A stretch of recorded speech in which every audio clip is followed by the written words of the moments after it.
राजस्थान में उपचुनाव होने हैं। ऐसे में खीवसर सीट को लेकर सियासत गरमाई हुई है। खीवसर सीट पर मैदान के बाहर वालों में भी असल मुकाबला चल रहा है। बदले और अस्तित्व की लड़ाई जोरों पर है। पश्चिमी राजस्थान में आने वाली खीवसर विधानसभा सीट उन नेताओं की रणभूमि बनी हुई है जो चुनाव तो नहीं लड़ रहे, लेकिन मैदान में असल मुकाबला उन्हीं का है। यहाँ आरएलपी से कनिका बेनीवाल, बीजेपी से रेवत राम डांगा और कांग्रेस से डॉक्टर रतन चौधरी चुनावी मैदान में हैं।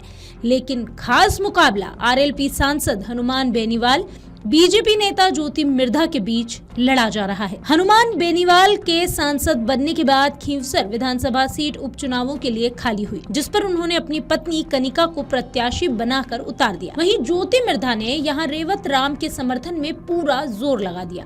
दोनों नेताओं के बीच जुबानी जंग तेज होती जा रही है। हनुमान को भी ज्योति की ही तरह नागौर की सियासत विरासत में मिली। हनुमान के पिता रामदेव चौधरी किसी जमाने में नाथुराम मिर्धा के सबसे खास माने जाते थे।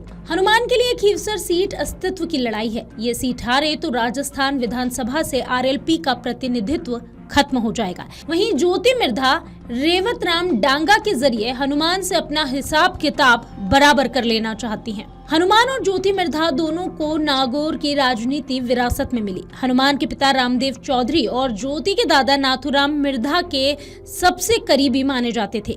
खीवसर सीट 2008 में अस्तित्व में आई।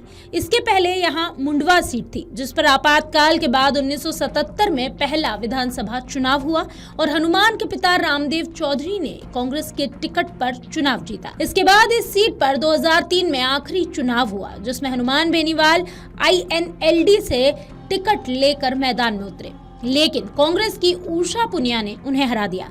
खीवसर सीट के गठन के बाद से अब तक यहां 4 विधानसभा चुनाव और 1 उपचुनाव हो चुका है।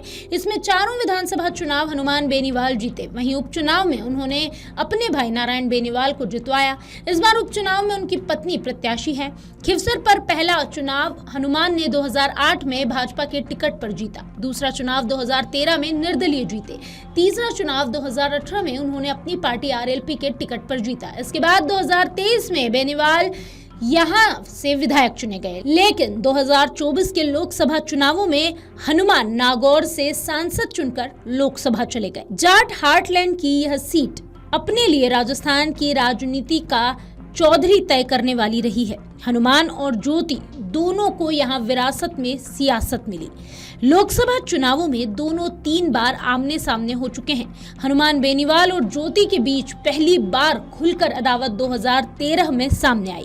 तब हनुमान बेनीवाल निर्दलीय खीवसर से चुनाव लड़ रहे थे। हनुमान ने आरोप लगाए थे कि इन चुनावों में ज्योति ने उनका विरोध किया था। उन्होंने दावा किया कि 2009 में रूपराम और वे मिलकर ही ज्योति को चुनावों में लाए थे।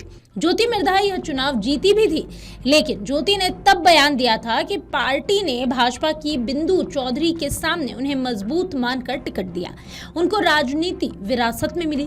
ज्योति का कहना था कि 2008 विधानसभा चुनाव में मुंडवा सीट समाप्त होने के बाद बेनीवाल उनसे नाराज हो गए। अगर आप ये वीडियो YouTube पर देख रहे हैं तो हमारे चैनल को सब्सक्राइब करें और बेल आइकन को दबाना ना भूलें। अगर आप Facebook पर ये वीडियो देख रहे हैं तो हमारे पेज को लाइक करें।